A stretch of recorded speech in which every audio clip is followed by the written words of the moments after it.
Hey yo, Chris here, and thanks for tuning into the Delta. And we're back here at the scene of the spider incident. The only remaining team. Holy hell! What? Check out that. Check out the prediction video if you want to see that. But yep, move back here for lunch break because there's just a lot of equipment moving around on the job site, and no one wants to hear a bunch of backup alarms there in the background of the video. So we might just have to deal with an occasional semi-truck that drives by. But in today's video, we are going to talk about the 5 reasons we should get excited for the Canadian Grand Prix. And it's a little bit more based on like a narrative to look at when watching the race, more than trying to predict who's good and who's not good and stuff like that. First and foremost, if you enjoy the content, consider liking and subscribing to the channel. Helps me out a lot. We're at 50 subs, and in the grand scheme of YouTube, that's probably not a lot, but in the scheme of the Delta, I will take that. That is half of 100. Boom! 2 + 2 is 4, -1, that's 3, quick maths. And so let's try to hit that goal and get to 100. But yep, other than that, let's get into the 5 reasons you should tune into the Canadian Grand Prix, starting with number 5. Look for Williams to perform a bit better this weekend. Williams is bringing in a couple upgrades that seem to be substantial. The biggest one being they're trying to make the car lighter, which they are saying that could shave off up to 4.5 tenths, which is pretty good. Quick maths. I mean, when you're already kind of in the midfield, on the fringe of the midfield, if you could find 4.5 tenths, you'd have to assume you're at least going to start better, right? And then you can just maintain. Then they're also bringing a few other upgrades here and there. And it'll just be interesting to see if the upgrades that they bring actually warrant the results. Not sure if they're bringing them to both vehicles. If they're only bringing it to one, you would obviously assume they're going to Alex Albon. It's essentially a one-man team. You have to just assume that Logan Sargent is just not going to be there next year, so they're probably going to give Alex, their most recent re-signing, all the benefits of the car they can this season, if those benefits come about. But we'll go on then to number 4. To a lesser degree, you also have Red Bull, Aston Martin, and Mercedes adding some bits and bobs essentially to their car.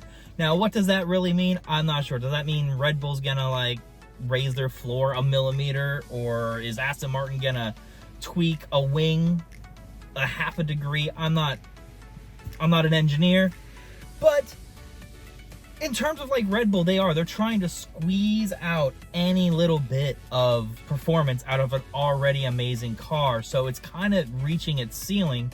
So it'll be interesting to see what kind of changes they continue to bring, not just to the Canadian Grand Prix, but future races, to help them maintain that lead in the drivers and constructors championship. And then you also have Aston Martin, who seem to upgrade their vehicle, but didn't warrant any real results. Oh my god. That's something stuck in my eye.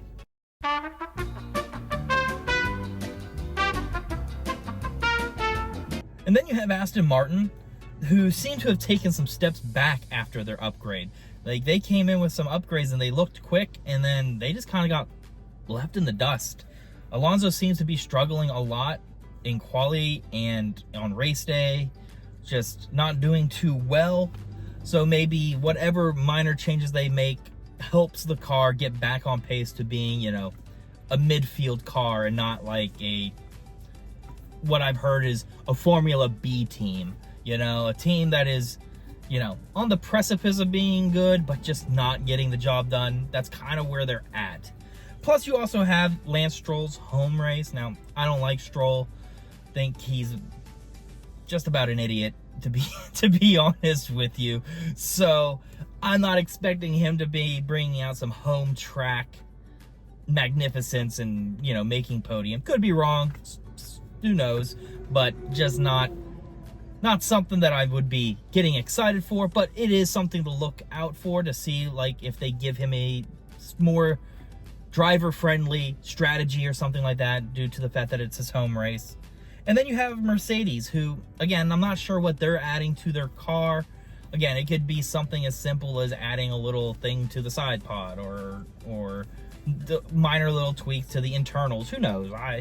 I'm not an engineer, but I am a fan of watching cars get better. And for Mercedes, I'd have to say they have been getting better, at least since Miami. The car seems to be more reliable week after week. The drivers seem to be able to handle the car better, race after race.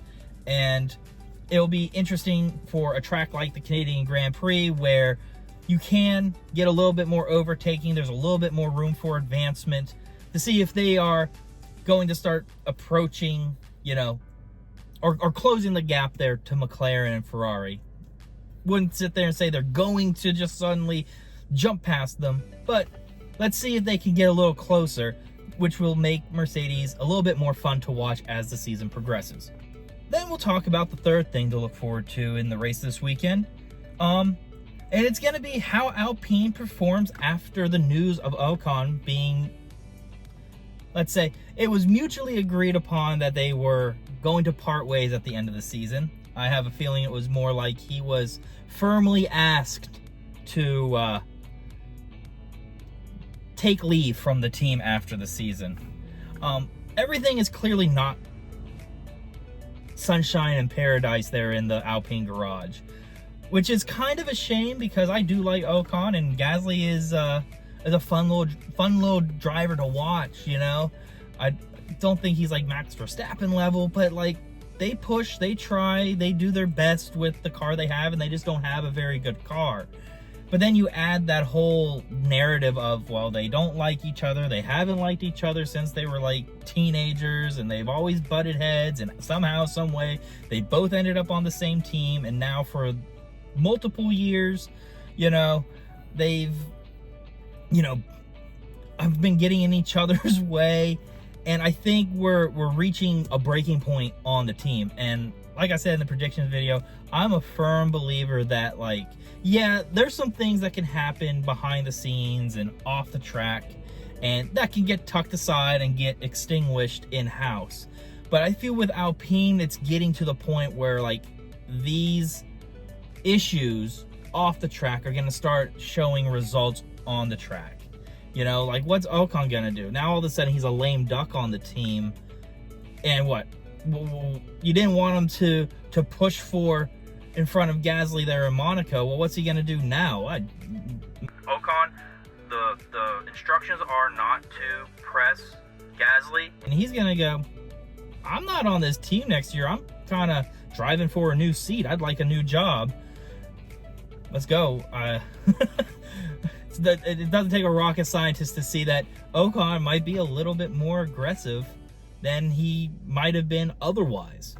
So yeah, Alpine has some issues going on in the garage, and I'm curious to see how, with the most recent news, if they're going to make any splashes on the racetrack this weekend. The second thing that I want to look forward to in this race is I want to see if Charles Leclerc can carry over the success in Monaco to Canada. I'm actually a big fan of seeing if there is any carryover from a previous race to the next race, because you can sit there and be like, oh, Lando did amazing, Lando did great in Miami, and he carried it into Imola by making a hard push at the end of the race to try to beat Max Verstappen. Unsuccessful, but he carried over that success in Miami, and that's exciting. Likewise, it can be like, wow, this guy, I don't know, Perez, he came in second place, had a really great race, and then he performs very, very poorly the following race. I really like to follow like the winner of the previous race and see how they carry that into the next one. So yeah, Charles Leclerc, can he continue his success over in Canada? Then we'll move on to the number one reason to tune into the Canadian Grand Prix. We still have the Red Bull versus Ferrari versus McLaren battle that is just waging on. And I think it's going to wage on for at least the next few races, until we can find out if Max Verstappen and Red Bull are going to find a way to lengthen the gap that they had at the beginning of the season. So we have Ferrari in second place in the constructors, McLaren in the third. I'd say McLaren is a little further back from Ferrari than they would like. So it's really more of a battle for like the championship with Ferrari and Red Bull. I believe, I'll put the standings up, but isn't it something like 24 or 26 points off of Red Bull from the constructors? And I mean, Charles Leclerc is also approaching Verstappen in the drivers too. There's that battle in itself is reason to tune in.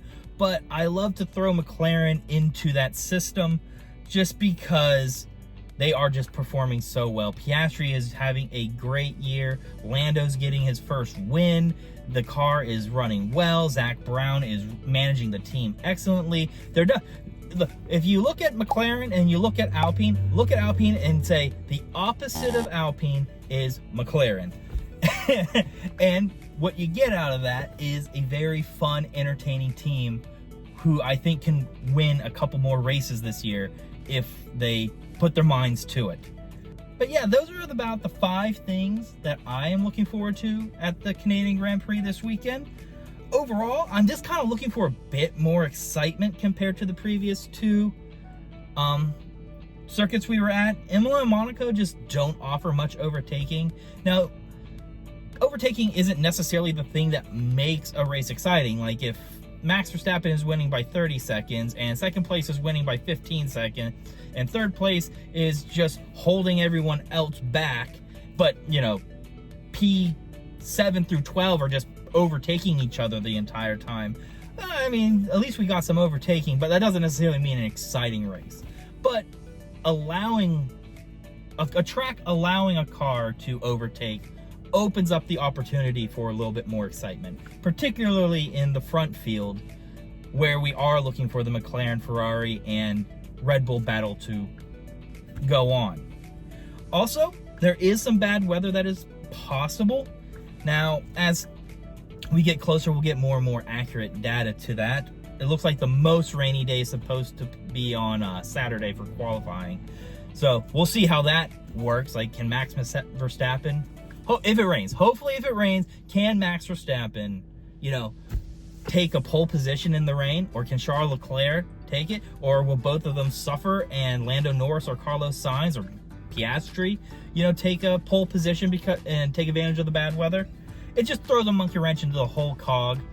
So yeah, possible bad weather, good battle up front, couple upgrades coming in. So those are the things I'd be looking forward to if I was you. But in the comments, why don't you let me know, what are you looking forward to for the Canadian Grand Prix?